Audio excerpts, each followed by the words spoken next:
빌립은 핍박을 피하여 내려간 사마리아에서 아마 행복하게 사역을 하고 있었을 것입니다. 마치 사마리아는 핍박 이전에 그렇게 부흥하고 행복했던 예루살렘 교회와 같았겠죠. 게다가 예루살렘에서는 7 지사 중에 한 명에 불과했지만 자신이 개척한 사마리아에서만큼은 아마도 사도들 못지않은 그런 존경과 사랑과 영향력을 발휘할 수 있었을 것입니다. 그런데 천사가 빌립에게 나타나서는 일어나서 남쪽으로 향하여 예루살렘으로부터 가는 가사로 내려가는 길로 가라고 말합니다. 그 길은 광야길이었죠. 잘못됐네요. 말씀 두 번째 거 올렸어야 되는데 죄송합니다. 그 길은 광야길이었습니다. 이 사마리아에서 이제 좀 한숨 돌리고 기쁨과 평안을 맛보려고 하는데 그곳을 떠나서 약 한 180km 정도 떨어진 곳에다가 사람도 별로 없을 그런 광야길로 내려가라고 하시죠. 그것도 이후에 인도하시는 것을 보면 단순히 잠시 다녀오라는 것이 아니라 이 사마리아를 아예 떠나게 하신 것이었습니다. 결코 쉽지 않은 발걸음이었을 텐데요. 하지만 빌립은 이 천사의 이 명령에 그대로 순종해서 일어나 갑니다. 그런데 가는 방향은 알지만 정작 정확하게 어디에서 누구를 만날 것인지 또 그곳에서 어떤 일을 해야 하는지에 대해서는 아무것도 모른 채 막연하게 걸어가야만 했습니다. 거리상 최소한 4-5일 이상은 걸어갔을 것 같은데요. 그렇게 막연한 길을 걸어가는 동안에 빌립은 어떤 생각을 하면서 걸어갔을까요? 혹시 과연 내가 이렇게 가는 건 정말 맞는 건가? 생각해보면 빌립은 핍박을 받아서 흩어진 성도들 중에서도 가장 성공하고 기반을 잘 닦은 그런 성도였습니다. 특히 사마리아라는 곳은 멀리 있는 그 어떤 다른 나라보다 유다인의 핍박으로부터 비교적 안전할 수 있는 곳이었어요. 다음 장에 보면 사울이 다메섹으로 교인들을 잡으러 가는 장면이 나오는데 이 다메섹은 사마리아보다 훨씬 먼 곳이에요. 가는 방향은 같은데 훨씬 더 멀리 가야 돼요. 왜? 다메섹, 그렇게 먼 다메섹 가는데 사마리아에는 사울이 갈 생각을 안 해요. 왜 그랬을까요? 왜냐하면 사마리아는 전통 유대인들이 살고 있지 않은 곳이었어요. 그러나 해외에는 전통 유대인들이 흩어져서 디아스포라를 형성하면서 살고 있었죠. 비록 해외 거주에 했을지라도 우리 유대인이라면 이 복음의 영향을, 그 예수 그리스도의 복음이 전파되는 것을 볼 수가 없었던 거죠. 어차피 사마리아는 이방인들로 가득한 곳이니까 신경 쓰지 않았던 겁니다. 그러므로 사마리아에서만큼은 오히려 핍박에서 훨씬 자유로울 수 있었고, 그래서 앞으로 더 많은 일을 할 수 있는 그런 계획도 세울 수 있는 곳이었습니다. 그런데 주님이 그곳으로부터 떠나게 하신다라는 거예요. 빌립이 아니어도 핍박을 피해 다니는 제자들이 얼마나 많습니까? 정착하지 못한 제자들도 있을 거 아닙니까? 얼마든지 많을 텐데 왜 하필이면 가장 안정적이고 또 무엇든지 더 크게 할 수 있는 이 빌립을 선택하셔서 부르시냐라는 거죠. 이렇게 막연하게 또 떠나게 하시는 것을, 이런 모습을 보면 역시 예수님을 믿는 데는 계획은 필요 없는 것인가? 계획은 세울 필요가 없는 것인가? 뭐 그런 생각도 들 수 있을 것 같아요. 하지만 꼭 그렇지도 않은 게, 여러분 성경의 인물 중에서 얼마나 계획적인 사람들도 얼마든지 있었습니다. 가장 대표적인 인물이 요셉이었죠. 그가 세운 계획으로 인해서 애국과 주변의 나라들이 대흉년 가운데서도 살 수 있었잖아요. 또 야곱의 가족까지 구원받았죠. 또 느헤미야도 마찬가지였습니다. 무너진 예루살렘을 재건하려 했던 이 느헤미야 역시 페르시아 왕에게 허락을 구하고 필요한 자재와 인력을 확보하는 등 구체적인 계획과 실천을 통해서 그 일들을 이루었습니다. 바울 역시 마찬가지였어요.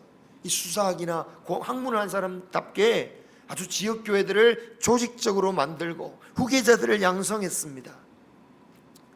그런데 다만 아무리 자신의 계획을 잘 세웠다 할지라도 하나님께서 세우신 계획 속에 있음을 우리는 믿어야 되는 것입니다. 당장 이해하지는 못할지라도 하나님의 세우신 그 계획이 완전하심을 믿고 그 하나님의 계획을 믿고 따라갈 수 있는 우리 모두가 되기를 소망합니다. 그리고 그 길을 따라간 후에 마침내 하나님의 계획은 정말 완전했구나, 이것을 깨달을 수 있는 거죠. 시편 105편의 말씀이 그렇지 않습니까? 주의 말씀이 내 발의 등이요. 참 그 표현이 기가 막힌 것 같아요. 주의 말씀은 나의 서치라이트요. 이 정도면, 주의 말씀은 나의 태양이요. 이렇게 하면 훤히 보이잖아요. 내가 갈 곳이 어딘지, 내가 멈출 곳이 어딘지 멀리도 확신하게 10년, 20년 뒤 내가 이 길 가다 보면 저기 가겠구나 탁 보여주면 좋겠는데, 주의 말씀이 꼭 무슨 빛과 같다고요? 내 발등에 있는 빛, 내 몇 걸음 정도 걸을 정도만 딱 비춰주시는 거예요. 물론 멀리 볼 수도 있겠지만 하나님의 말씀이 우리에게 비춰주실 때 보면 대부분은 그 어디로 가야 될지, 어디서 뭐 어떻게 할지 구체적인 모르지만 그냥 막연하게 방향을 비춰주시고, 그래 믿고 걸어, 믿고 걸어가, 그럴 때가 많다라는 거죠. 그렇게 믿고 인내함으로 말씀이 가리키는 방향을 향해서 보이지는 않아도 내 발걸음 한 걸음 이렇게 한 걸음 내딛다 보면 그 길 끝에 마침내 하나님께서 완벽하게 세우신 계획하신 그 길이었구나, 그것을 깨닫는 것이 우리 믿음의 사람들의 길입니다. 그 길을 가실 수 있기를 소망합니다. 문제는 이 믿음으로 우리가 다 출발했잖아요. 그죠? 우리 이 자리에 있는 모든 분들은 믿음의 길을 출발했습니다. 그런데 가다가 조금 괜찮은 곳이 보이면 그냥 그 자리에서 머물고 싶어요. 딴 데 가고 싶지 않아요. 사마리아가 꼭 그런 곳은 아니었을까? 저 같았으면, 제가 빌립 같았으면요, 그런 결과가 나고 막 이런 현상을 보면서 아, 이거 정말 하나님께서 나를 이곳에 보내셨군요. 나의 평생의 사역지군요. 그런 생각을 했을 거예요. 하지만 천사는 빌립에게 그 자리에서 일어나 가라. 그러니까 빌립도 머무르었다라는 말도 없이 그대로 일어나 갔다 라고 말씀하고 있습니다. 우리가 정말 하나님의 인도하심을 받으려면요, 정말 필요한 게 뭡니까? 현재의 자리에 연연하지 않는 것입니다. 미련이 없어야 됩니다. 그 자리에서 일어나서 말씀이 지시하는 바에 순종할 수 있는 우리 모두가 되기를 소망합니다. 출애굽했던 백성들 생각해 보세요. 약속의 땅을 향해 광야의 길을 걸어가는 동안에도요, 때로는 참 머물고 싶은 곳이 있었어요. 하지만 약속의 땅으로 가기 위해서면 그곳에서 일어나 가야만 했던 겁니다. 만약 빌립이 내가 사마리아에 정착하기까지 얼마나 힘들었는데, 어떻게 세운 교회인데 떠날 수 있겠느냐? 나는 떠날 수 없다라고 했다면 어떻게 되었겠습니까? 주님의 제자의 길이 멈춰진 것이겠죠. 우리도 마찬가지입니다. 하나님께서 우리에게 어떤 은혜의 자리를 주셨다 할지라도 그곳이 어디든 우리가 영원히 머물 곳은 아니다라는 것을 기억해야겠습니다. 우리는 주님이 부르실 때에 언제든지 부르심을 받고 가라 하실 때 갈 준비가 되어 있어야 됩니다. 내려놓으라 라고 할 때 내려놓을 줄 알아야겠죠. 어떤 기득권이든 어떤 땅이든 내려놓고 성령님이 가라는 곳으로 가는 우리 모두가 되길 소망합니다. 이렇게 빌립이 떠났을 때에 그 광야길에 에디오피아 여왕의 내시를 만나게 됩니다. 그는 예루살렘에 예배하러 왔다가 돌아가는 중이라고 말씀하고 있죠. 에디오피아 사람이 어떻게 하나님을 믿을 수 있었는가, 여기에 대해서는 여러 가지 추측을 할 수는 있겠지만 성경이 우리에게 주목하게 하시는 바에 우리는 좀 보기를 원합니다. 성경이 주목하는 것은 뭐냐? 이 사람이 진심과 열정을 다해서 하나님을 찾는 사람이었다. 그게 중요한 거예요. 여러분, 에디오피아에서부터 예루살렘까지 거리는요, 당시 육로를 기준으로 보면 1500km에 해당돼요. 1500km. 엄청나게 멀어요. 왕복하는 데만 최소한 3-4개월이 걸리는 거예요. 수레 타고. 어떻게 하냐? 요즘은 정말 좋은 도구가 있습니다. 이 AI가 있어요. 물어보면 다 나와요. 당시 예루살렘 시대 때 수레 타고 그 거리를 얼마나 걸릴까 하면 쫙 나와요. 옛날 같았으면 막 책 찾고 막 어려울 텐데 얼마나 감사한지. 이렇게 먼 거리예요. 물론 그 고위 간부가, 에티오피아 고위 간부가 예배드리러 3-4개월 동안 막 나라를 마음대로 떠나지는 않았을 겁니다. 분명히 뭔가 정치적인, 솔로몬 시대 때도 친했으니까 뭔가 중요한 문제를 논하러 왔겠지요. 하지만 그 에티오피아 그 내시의 마음에는 그 무엇보다도 예루살렘에 와서 하나님께 예배드리고자 하는 마음이 있었다라는 거예요. 그것이 자기에는 주된 목적이었다라는 거예요. 거기다가 그는 그 여행 시간 동안 어떻게 합니까?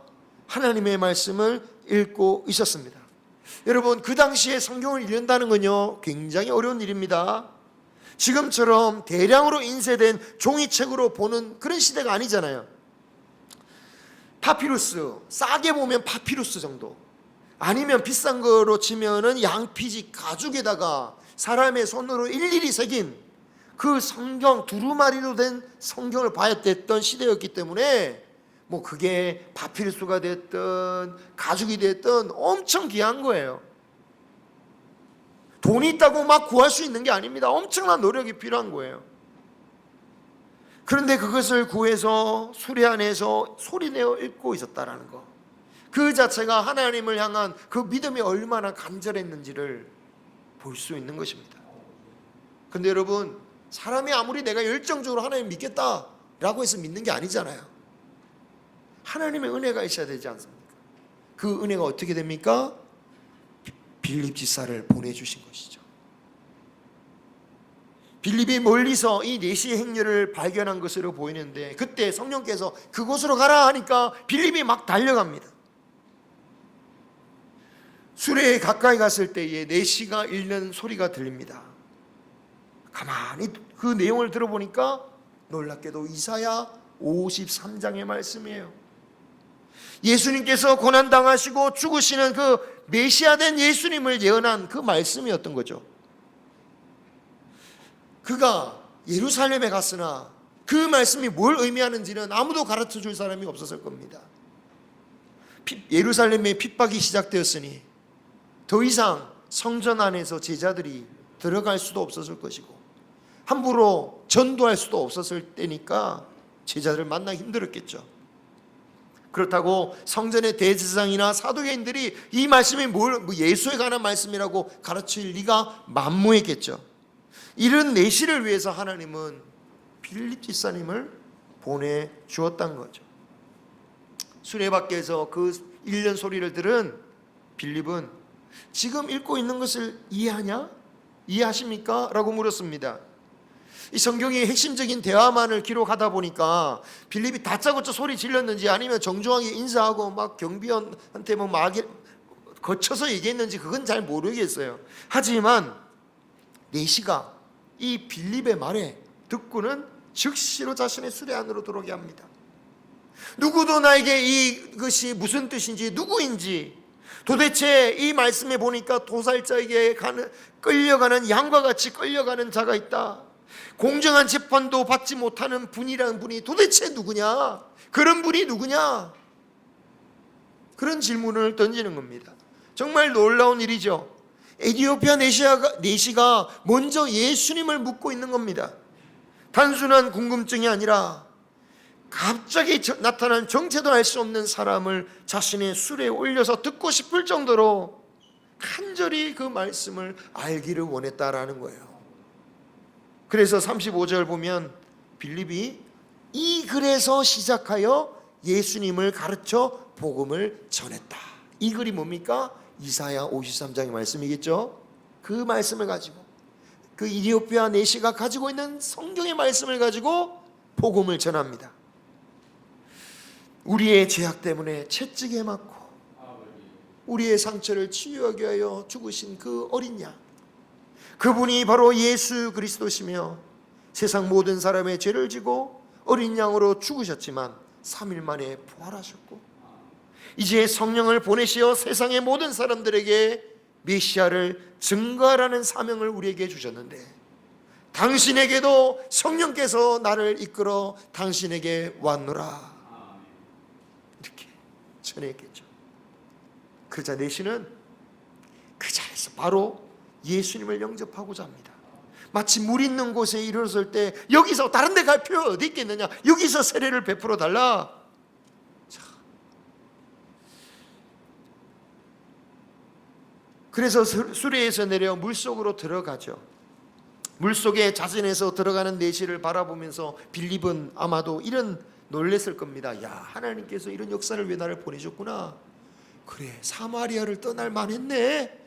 야, 에티오피아 내시를 만나서 복음을 전하고 이 사람이 세례를 받으면 저 에티오피아 땅에 저 먼 곳에서 하나님의 나라 놀라운 역사가 정말 세상 끝까지 복음을 전하는 역사를 나를 통하여 임하시는구나. 이 내시를 통해서 어쩌면 이런 생각도 하지 않았을까요? 그래, 저 에티오피아 내시, 이제 나도 살 길이 열렸네. 어떻게 살지 막막했는데 이렇게 고위 간부를 만나서 사역을 하면 이제 먹고 살 문제는 없겠구나. 모르겠어요. 그런 생각을 했을지 모르겠지만 실제로 그런 생각을 하게 되잖아요. 나하만 장군에게 물품을 요구했던 게하시도 있었잖아요. 무엇보다도 너무나도 멀리 떨어져 있기에 이제 사마리아보다도 더 훨씬 안전하고 그 고위청하고 연결해서 복음을 이제 쉽게 전할 수 있겠다, 그런 아마 생각이 좀 들지 않았을까요? 그런데 세례를 마치자마자 어떤 일이 벌어집니까? 올라가자마자 조금 기쁨의 어떤 교제도 나누고 그래야 되는데 연락처도 좀 주고받고 뭐 그럴 좋겠는데 어디 사는지 주소도 좀 적고 그러면 좋을 텐데 올라가자마자 주의 영이 빌립을 다른 곳으로 데리고 가셨다라는 거예요. 그리고 또 뭘 강조합니까? 두 번 다시 그 내시와는 만나지 못했다. 이후에 빌립은 40절에 보면요, 아소도라는 곳에 나타났다라고 하는데, 이 아소도라는 것은 그 지중해 해안가에 있는 그 도시입니다만, 그 가사길에서 한 30-40km 올라가야 돼요. 북쪽으로. 원래 사마리아에서 내려와서 만났는데 다시 해안가를 따라서 30-40km 올라간 거예요. 그 다음에 그 아소도로부터 또 100km 떨어진 가이사랴까지 성령이 인도하셔서 이 가이사랴에서 나중에 바울을 만날 때까지 정착하게 만드시죠. 이게 아마 정착지일 거예요. 이 말은 뭐냐? 겨우 이 넷이 한 명 딱 만나게 하시고 그대로 다시 올리셨다라는 거예요. 사람의 생각으로는 에디오피아 내시를 따라가서 그 에디오피아를 복음화 시키면 얼마나 좋을까. 그런데 성령님은 그런 거 이제 신경 쓰지 마. 네가 복음 전했으니까 그걸로 끝이야. 너는 이제 또 딴 곳에 가야 돼. 마치 더 이상 신경 쓰지 말라고 하시듯이 두 번 다시 못 볼 곳으로 데려가 버리신 거예요. 조금 섭섭할 만도 한데 빌립은 그런 성령의 인도를 그대로 받아들이고 있는 모습을 봅니다. 어떤 미련도 없습니다. 가라는 대로 가고 만나라는 사람 만나서 그곳에서 하나님의 복음만 전하고 있습니다. 내가 에디오피아 내시를 만나기 위해서 내가 뭘 포기했는지, 내가 어떤 수고를 했는지 뭐 그런 아쉬운 이야기가 없습니다. 그냥 만나라고 하신 대로 만나고 다른 데로 가라면 가고. 여러분, 오늘 이렇게 빌립이 성령에 따라 이끌리는 모습을 보면서요, 정말 그리스도인의 복된 삶이 무엇인가를 한번 생각해 보기를 원합니다. 우리는 성령에 이끌려서 아니면 은혜를 받아서 주의 헌신을 하고 정말 주님께 충성을 다해서 마침내 하나님 이런 복을 주셨구나 이런 걸 기대하잖아요. 그죠? 성령을 받아서 드디어 이제 걱정 없이 좀 이렇게 말년에 좀 행복하게 살게 해주시네요. 우리는 어쩌면 그런 걸 기대할지 몰라요. 목사는 어떻습니까? 충성을 다해서 교회가 부흥해서 이제 좀 큰 교회 되고 안정화되고, 그걸 목회자들도 다 꿈꾼단 말이죠. 그게 이제 간증거리가 돼서 작은 교회에 힘내라고 막, 그게 하나의 모범이 돼서 따라갈 길처럼 이렇게 딱 말하잖아요. 그런데 오늘 말씀을 보니까 사실은 그 이후의 삶이 문제가 아니라 그렇게 성령에 이끌리는 삶 그 자체가 가장 귀한 삶이라는 것을 우리에게 말씀하고 있습니다. 바라기는 우리의 소원이 무엇입니까? 이 나이에 무슨 소원이 있어? 소원이 있어야 됩니다. 무슨 소원이 있어야 됩니까? 마지막까지 성령에 이끌리는 사람이 되게 없어서 이 소원이 우리에게 있기를 소망합니다. 진정한 복이 뭐라고 했습니까? 주님을 가까이 함이 나에게 복이라. 주님이 우리에게 주시고자 하는 복이 크시더라. 그게 주님의 이름으로부터 나오잖아요.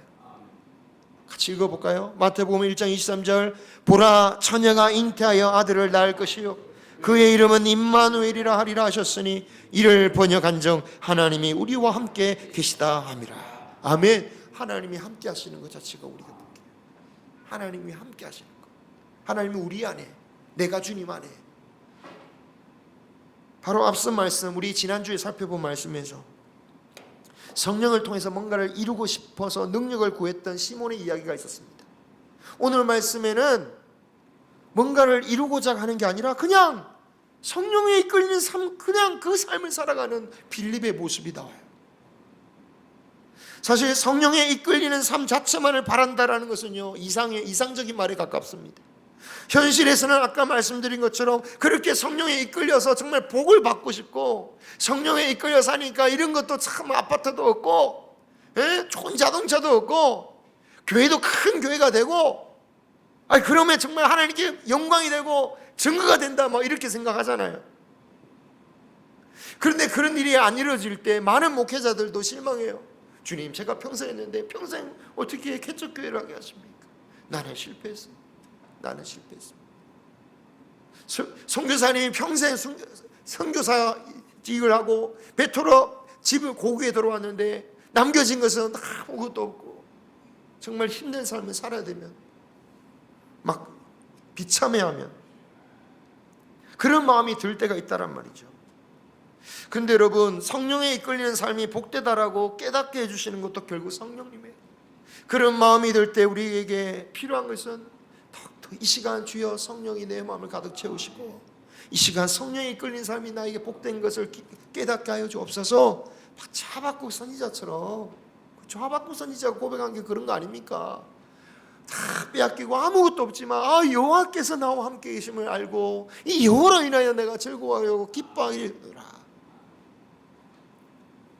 성령님께서 은혜를 주실 때 주로 우리에게 주신 이 성경 하나님의 말씀을 통해 깨닫게 해주시는데요, 이 말씀을 깨닫게 해주시는 것이야말로 성령이 우리를 인도하시는 첫 단계이며, 그리고 그 감동에 따라 순종하는 것이 성령의 인도함을 받는 첫걸음이 되는 겁니다.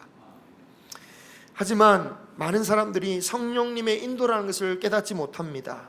왜냐하면 오늘 빌립을 이끄시는 모습처럼 확실하게 쫙 비춰주는 그런 말씀이 아니라 그냥 지금 내가 어떻게 살아야 되는지, 당장 내가 좀 억울한 일을 당하고 힘든 일을 당하고 막 가슴이 치는 그런 얘기를 하는데, 하나님 말씀은 세월도 좋게 막 순종해라, 용서해라, 그런 말씀만 주니까 내가 이 말씀을 따라야 되나? 성령의 인도처럼 안 들리는 거예요. 거기다가 이 빌립처럼 자신의 것이라 주장할 수 있는 거 다 자존심도 내려놓으라고 그러시지, 기득권도 내려놓으라시지, 그냥 말씀대로 그냥 그 삶을 순종하라고 그러시지. 그러니까 이 길은 내 길이 아니다. 그런데 여러분, 오늘 말씀을 통하여 인도하시는 성령님의 길, 막연하게 보이지 않아도 그 길을 따라가고자 하는 소원이 있으시기를 소망합니다. 빌립처럼 내려놓고 오직 성령의 인도함에 따라갈 때에 당장은 몰라도 참으로 치밀하게 하나님께서 계획하셨구나, 그것을 깨닫는 거죠. 오늘 빌립을 인도하신 하나님의 그 치밀한 모습을 보십시오. 그 광야 넓은 길에 뭐 어디서 만나라는 것도 아니에요. 그 넓은 길 수십 킬로 그 길인데 그냥 가라고 하는 거예요. 그 길에서 맞춰 빌립이 만날 가능성이 얼마나 있냔 말이죠. 그리고 또 만났는데 하필이면 이사야 그 53장의 말씀을 다 읽고 그 말씀을 정말 궁금해서 이 말씀 누가 나한테 가르쳐 줄까? 그 마음이 간절한 그 순간에 다 만나게 하셨다. 이게 어떻게 사람이 세울 수 있는 계획이냔 말이죠. 이게 하나님의 계획이고 인도하심이었다라는 겁니다. 여러분, 이런 성령을 따라간 빌립의 인생이 어떤 복을 주시냐, 뭐 구체적으로 나오지 않지만 사도행전 21장에 보면 빌립의 4딸이 나옵니다. 그 딸들이 다 처녀였는데 다 예언자들이었어요. 시몬 마술사처럼 마술을 무당 같은 역할을 했다는 게 아니라 이 예언자라면 어떤 역할을 하냐면 하나님의 말씀을 전하는 여인들이에요. 그리고 그 권위를 인정받은 사람들입니다.